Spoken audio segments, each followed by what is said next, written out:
আর পাচ্ছিস না নুনু মুখো, এরা দুটার মিল মার, দেখ শরীরে কেমন গাঁড় ফাড়া এনার্জি পাবি। হ্যাঁ সত্যি তো, গাঁড় ফাটা শক্তি চলে এসছে। এবারে সব বলে আমি একাই বই দেবো।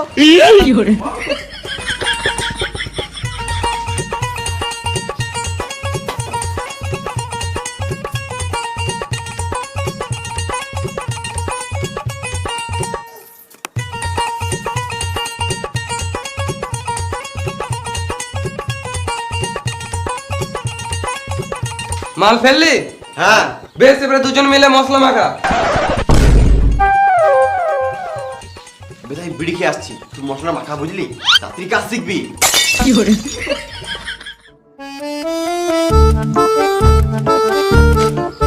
দাদা এটা কি করবি? মশলা করবো। এটা নয় বে। হ্যাঁ মা, তোমার কথা শুনলে মিস্ত্রির কাছে বোকানি খেতে হয়েছে।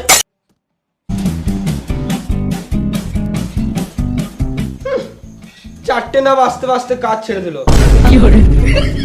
এর থেকে তো ভালো আমার ঘরের মিস্ত্রি গেলা ভালো ছিল, 6টা বাজতো তারপরে কাজ ছাড়তো। না গো কাকা, এখন কাজ ছাড়ি নাই, এখন হাফ টাইম। দেখছো না ভাত খেছি। না জেনে শুনে গাঁড় গলা চলে এসছে লেলা আচুদা কাকা। এদের থেকে ভালো আমাদের ঘরের মিস্ত্রি গুলো ভালো ছিল, যা বলতাম কথা শুনতো। তুমি খাবার সময় গাঁড় জ্বালাবে তো তোমাকে গাল দেবো না তো কি চুমু খাবো? তুমি বেশি গাড় জ্বলাও না, সাইডে যাও, শান্তিতে খেতে দাও।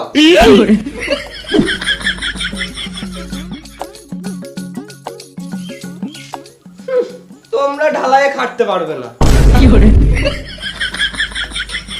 তোমরা এই লোকালেই ঠিক আছো, কেরল চেন্নাইয়ে খাটতে পারবে না, গাড় ফেটে যাবে।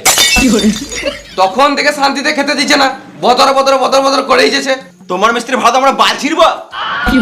যাও তোমার মিস্ত্রি গুলোকে গায়ে বললাও গা।